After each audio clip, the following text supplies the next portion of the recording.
John, thank you for inviting us here. Thanks for coming. And tell us about what you have here and what your services are. Sure. Well, Safe and Ready Life is, well, I think fairly said, provides a number of different products and services related around helping people become more prepared or better prepared to handle an emergency situation or a disaster, natural or otherwise. We're also educating people and helping them to become more self-reliant. And a lot of the products that we offer here will enable people to become more what I would call self-sustaining. But the idea was sort of formulated as a really as a one-stop emergency supply store. And that's probably what we are best known for at this time. Well, I took a tour with you earlier through your facility and saw the different kits and the different things you have here, and it's really very comprehensive, and you've got a lot of stuff campers would like, people who'd like to be out in the wild, and so it's just not for disaster preparedness. No, that's true, and in fact, the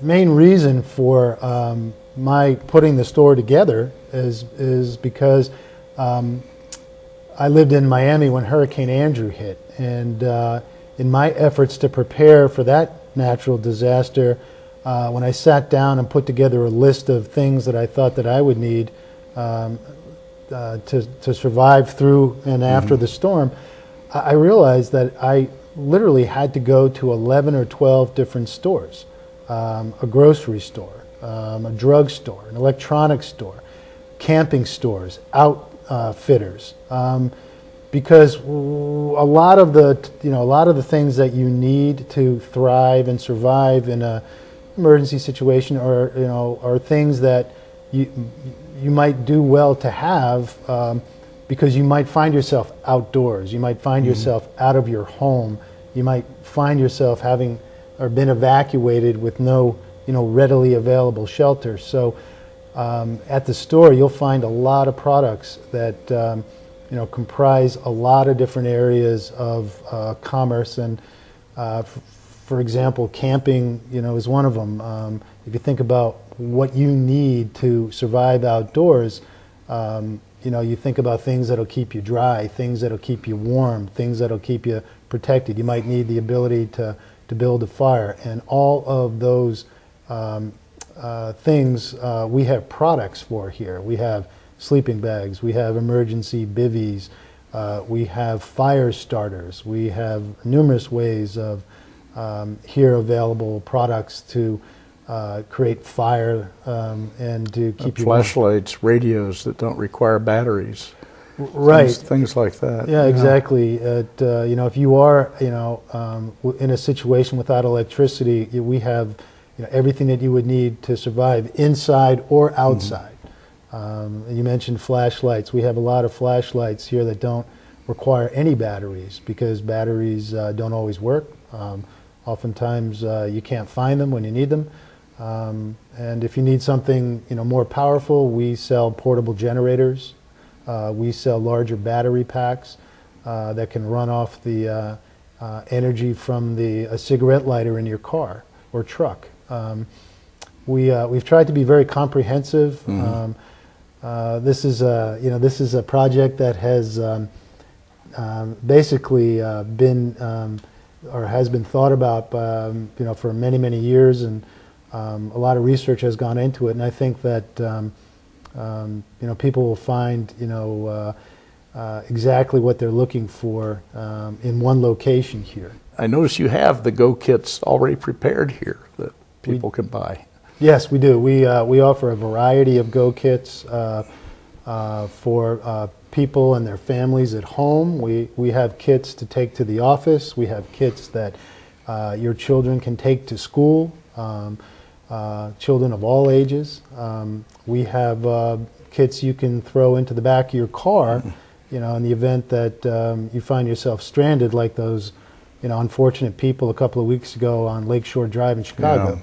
Who are in the middle of winter, they're stuck out there. Exactly, snowed in a car and below freezing temperatures for 12 or 14 hours.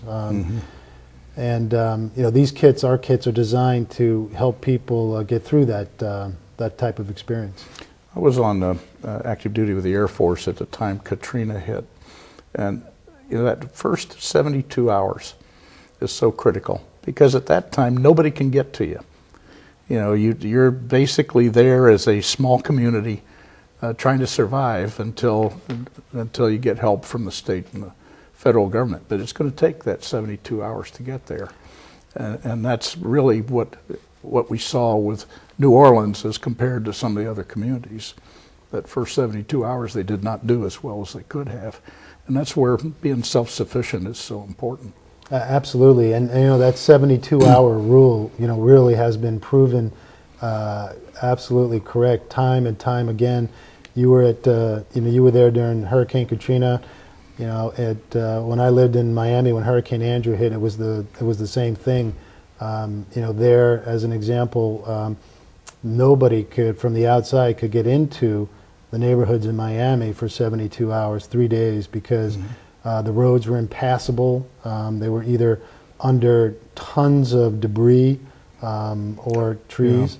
Homestead Air Force Base was shut down, man. Couldn't get in or out there. Right, that was totally shut down. A lot of areas were underwater. I think people, and I mean, that was a hurricane, and Miami's located on the water, so you expect a storm surge to come in a fair amount inland, but some of that storm surge went in 10 to 12 miles. So people really not even close to the shore suffered from flooding.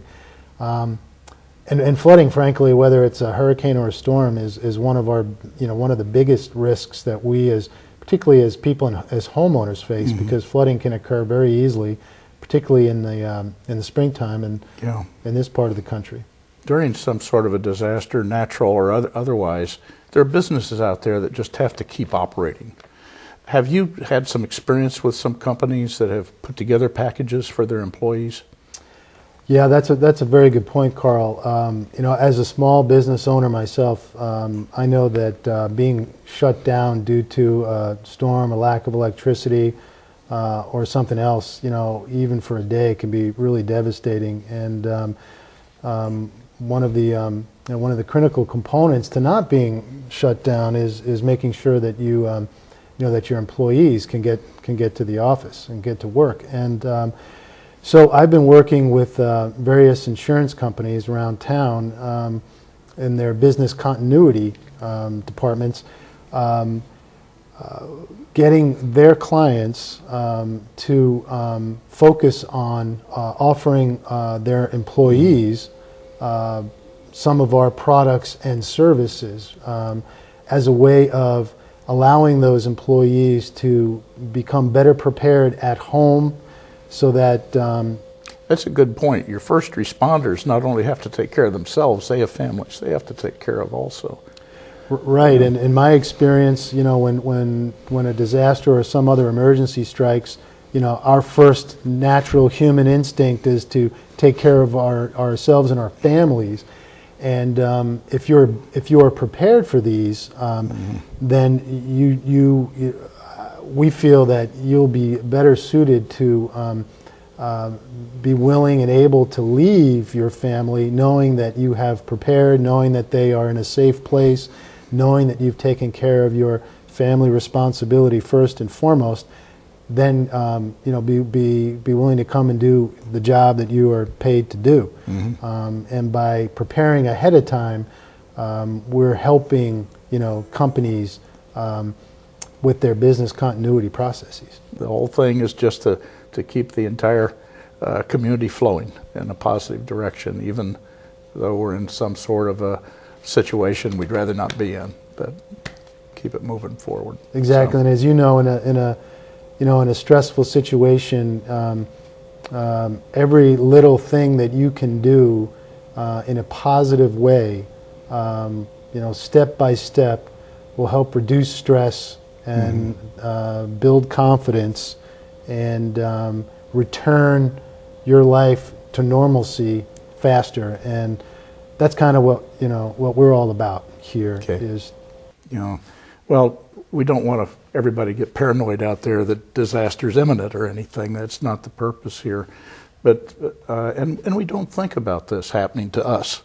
It's something you see on television that happens to somebody else. But being self-sufficient is so very, very important. Well, I absolutely think that it is, and again, yeah, we're not trying to scare anybody, but what we think and what we're trying to educate people about is to think of what we do here or what we sell here, whether it's a product or service, as maybe a little insurance policy.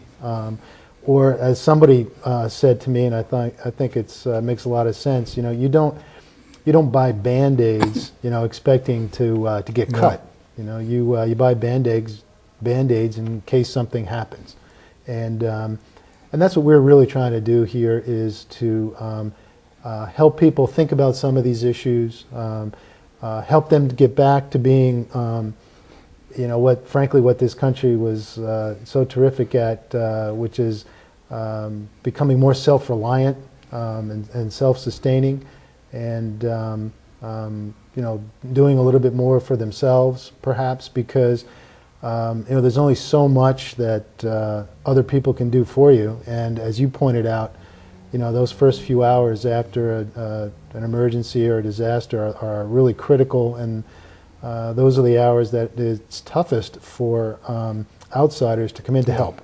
And well, you don't want to be in a position where you're saying, I wish I had that. Right. You'd like to be prepared. Right. Follow the Boy Scout motto. Exactly. Yeah. Be prepared. And, one of the things that we'd like to see, and we're trying to build, frankly, is a community, where people are like-minded, because I think that by thinking about some of this and preparing a little bit better, I think that just makes our community even stronger. Yeah. And that's what we really want to see, are stronger communities. Well, we have a continuity of government plan. We're enhancing that all of the time in Miami Township with the hope that we never have to use it. Right. But it's one of those things that you need in case it does happen. John, if people want to find out more about you, what's your website? Our website is www.safeandreadylife.com. And our store, where we're sitting, is located in Miami Township, just off of Route 28, not far from the 28-275 interchange.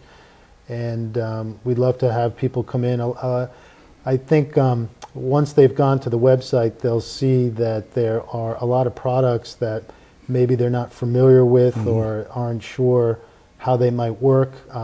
One of the reasons we decided to build a store here in Miami Township was to give people the chance to come in, look, feel, touch these products, get a better understanding as to how they work, what benefit they might provide, talk with myself, talk with my manager, Carol Reinhardt, leave with maybe being a little bit better educated about some of what we do here.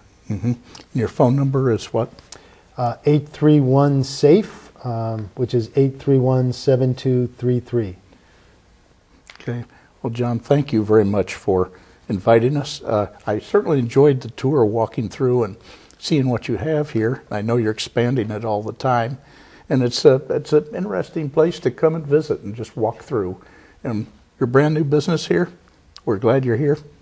It fits well with our continuity of government plan, and take time to come and visit. Well, thank you, Carl, and I would just say that I don't think I could think of a better location for what we do, and what we're trying to do in terms of educating people and helping people than Miami Township. It is really kind of centrally located in terms of the people that we feel would most benefit by what we're trying to do here and how we're trying to educate people. So we're very pleased to be here. Okay. Thank you, John. Appreciate it very much. Thank you.